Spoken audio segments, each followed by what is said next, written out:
ఇక వార్త వివరాల్లోకి వెళ్తే శ్రీ సత్యసాయి జిల్లా పెనుగొండ నియోజకవర్గం రొద్దం మండల కేంద్రం ఎంజేపీలో స్వర్ణాంధ్ర స్వచ్ఛాంధ్ర నెలలో ప్రతి 3వ శనివారం స్వచ్ఛతపై అవగాహన ర్యాలీ నిర్వహించబడింది. రొద్దం మండల డిప్యూటీ ఎంపీడీఓ గోవిందప్ప వర్షాకాల వ్యాధులు పరిసరాలు పరిశుభ్రంగా ఉంచే ముఖ్యం గురించి విద్యార్థులకు వివరించారు. ఆరోగ్య పరిరక్షణపై వీధులు గ్రామాలను శుభ్రంగా ఉంచేందుకు అవగాహన కల్పించారు. కార్యక్రమంలో స్కూల్ ఉపాధ్యాయులు విద్యార్థులు సచివాలయ సిబ్బంది పాల్గొన్నారు.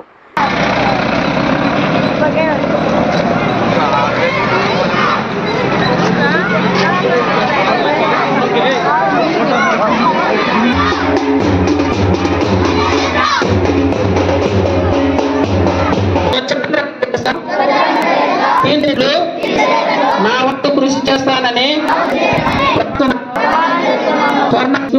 మన చుట్టుపక్కల ఉన్నటువంటి వారికి తెలియజేస్తూ మనం కూడా ఆరోగ్యంగా ఉండి మన చుట్టుపక్కల వారు కూడా ఏ విధంగా ఆరోగ్యంగా ఉండాలి, ఏ విధమైనటువంటి ప్రికాషన్స్ తీసుకోవాలనేటువంటి ఉద్దేశమే ఈరోజు కార్యక్రమం యొక్క ఉద్దేశము.